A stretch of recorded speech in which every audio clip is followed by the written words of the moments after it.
Welcome to MDS doctors YouTube channel. This is Karthik from Madurai. இன்னைக்கு நம்ம பார்க்க போகிற வீடியோ தமிழ்நாட்டுடைய state government and management NRI. இன்னைக்கு 10 மணிக்கு counselling round 1 registration choice filling start பண்ணுறாங்க.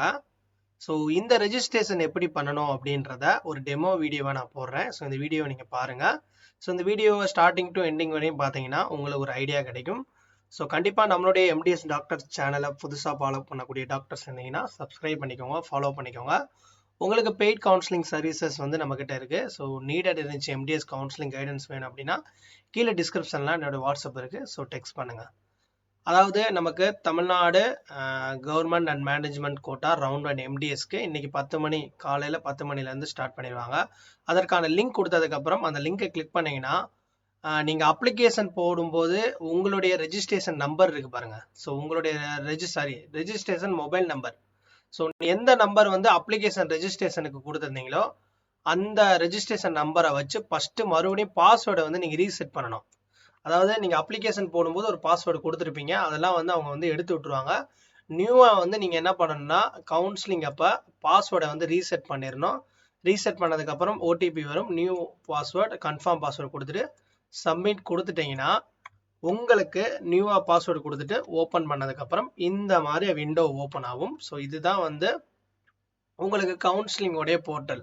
அதாவது counselling registration portal. Government management including NRI எல்லாத்துக்கும் சேர்த்து ஒரே போர்ட்டல் தான். பட் 3 ஆப்ஷன் காமிக்கும், 3 கோட்டாஸ். ஓகேவா? Government quota government colleges, government quota self financing colleges, management quotas self financing colleges.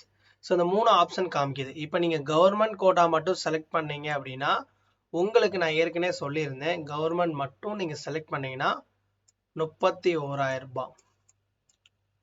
ஓகேவா? 31,000 ரூபாயில் இந்த 1000 ரூபான்றது கவுன்சிலிங் ஃபீ, இந்த 30,000 ரூபான்றது செக்யூரிட்டி ஃபீ. இந்த 1000 ரூபாய் ரீஃபண்ட் பண்ண மாட்டாங்க, பட் இந்த 30,000 ரூபாய் ரீஃபண்ட் ஆகும்.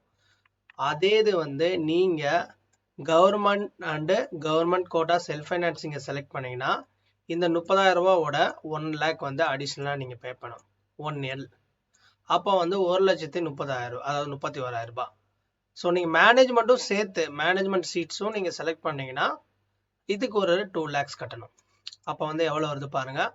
1 லேக்ஸ், 2 லேக்ஸ், 3 லேக்ஸ், 3,31,000 ரூபாய். ஓகேவா? இதுதான் நமக்கு கவுன்சிலிங் ஃபீ கட்டுற மாதிரி இருக்கும். இப்போ பார்த்தீங்கன்னா நான் கவர்மெண்ட் கோட்டாவும் மேனேஜ்மெண்ட் கோட்டாவும் கவர்மெண்ட் காலேஜஸ் கவர்மெண்ட் கோட்டாவும் கவர்மெண்ட் கோட்டா செல்ஃப் ஃபைனான்சிங் இந்த 2 ஆப்ஷனை மட்டும் நான் செலக்ட் பண்ண போகிறேன். செலக்ட் பண்ணிட்டா எனக்கு பாருங்கள். இந்த 2 ஆப்ஷன் தான் நான் செலக்ட் பண்ணியிருக்கேன். செலக்ட் பண்ணோடனே பாருங்கள், ப்ராசஸிங் ஃபீன்னு சொல்லிட்டு 1000 ரூபாய் வருது. 1,30,000 ரூபாய் செக்யூரிட்டி ஃபீ. அப்போ 1,30,000 ரூபாய் கொடுத்துட்டு இந்த இடத்துல click here to pay registration ஃபீன்னு கொடுத்தா அதுக்கப்புறம் தான் உங்களுக்கு பேமெண்ட் ஆப்ஷன் காமிக்கும். அந்த பேமெண்ட் ஆப்ஷன் நீங்கள் பணம் கட்டினா மட்டும்தான் உங்களோட சாய்ஸ் ஃபில்லிங் வரும். அது வரையும் நீங்கள் எதுவுமே பண்ண முடியாது. ஓகேவா? உங்களுக்கு இன்னொன்று நீங்கள் பேமெண்ட் பண்ணுறதுக்கு முன்னாடி ரீஃபண்ட் அக்கௌண்ட் டீட்டெயில்னு சொல்லிட்டு ஒரு ஆப்ஷன் கொடுப்போம். ஆக்சுவலி இது எதுக்கு அப்படின்னா நீங்கள் கவுன்சிலிங்காக முடிஞ்சதுக்கப்புறம் நீங்கள் கட்டின அந்த செக்யூரிட்டி ஃபீயை உங்களுக்கு திருப்பி ரீஃபண்ட் பண்ணுவாங்க தமிழ்நாடு மெடிக்கல் செலெக்ஷன் கமிட்டியிலேருந்து. அதாவது ஓவரால் கவுன்சிலிங் கம்ப்ளீட் ஆனதுக்கப்புறம். பட் நீங்கள் கவுன்சிலிங்கை ப்ராப்பராக ஃபாலோ பண்ணியிருந்தால் தான் அந்த அமௌண்ட் ரீஃபண்ட் ஆகும்.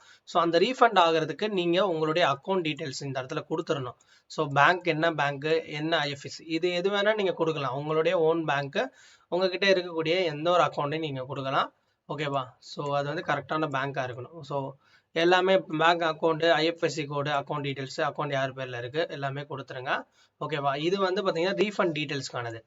கீழே நீங்கள் இப்போ கட்டக்கூடிய அந்த பேமெண்ட், இந்த 1,30,000 ரூபா நான் 2 கோட்டா மட்டும் செலக்ட் பண்ணுறேன் கட்ட போகிறேன்னா இதில் நீங்கள் எந்த பேங்க் வேணால் செலக்ட் பண்ணிக்கலாம்.